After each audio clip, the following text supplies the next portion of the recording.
right? Go ahead. We good? Mm-hmm. All right, so and basically all the same theory and all the same reasoning for that importance of calling phases is the same on the Scrum.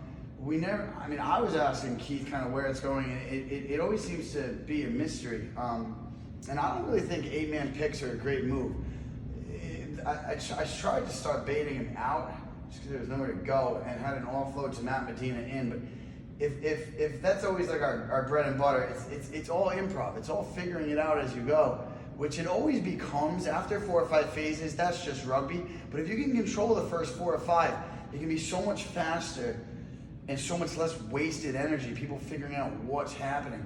So if we know, I think like the best line to do off this is that center crash ball. And I think Dickey ran like some of the hard, he didn't get the ball, but he ran some beautiful lines the other day. So if we go 9, 10, center, crash ball right here, and 7 knows that he's the first to the breakdown, 8 knows that he's the second to the breakdown, and usually it would be the open side second row getting there. That's like, so there have been like Wolves and Badger calls. I played, what did I fucking play? Wolves and Badgers, Hunters, Killers, like some cheesy names.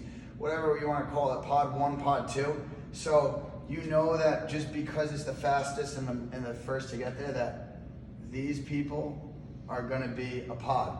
Their responsibility is first breakdown. They know it's a center crashing in. So these people, 3 will eventually join that, but he's bound in, so he can't really get there very fast. These people know that they're pod 2. Pod 1, pod 2. All right, you know the first breakdown is happening right here, and you know that it's going to be a center crash ball, and your first pod is there to protect. Your third pod's right here. This pod can work to get around, but you have the backs out here, which means they're going to be matched with opposition out here. So hustling your ass off to running to backs, definitely a thing that happens. We can definitely work around and call a ram ball left. But again, just having this pod stay right where they are, maybe you need to drop back a bit and hit a ram ball right. So your first phase off a scrum on the side is going to be the center crash. Your second phase, and this is protected by the first pod,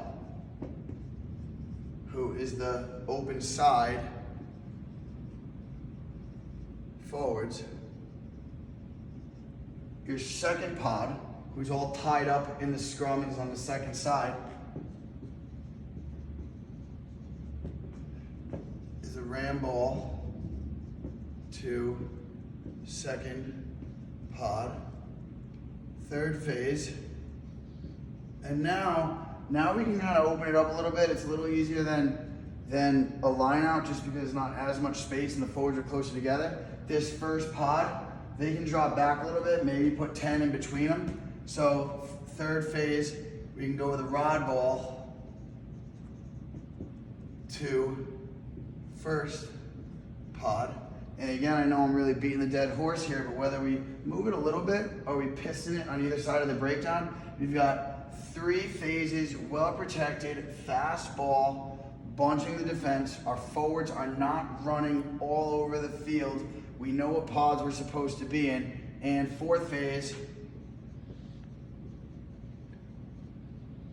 is to the backs. They're patient, they're patient, they're patient. We've stirred it up, and we pass it out. I think running some structured phases like this, I mean, I know in my case, it's easy for me to know. We're lining up, we're going ram, then I'm recovering, I'm lining up, I'm taking the third phase off, and I'm in the fourth phase. If you know your responsibility, I think it's a lot easier to learn responsibilities like this and then go execute knowing that you're in every other breakdown and where that breakdown is going to be, than to just run your ass off all over the field improving and trying to figure out where the ball is going to be. My 2 cents.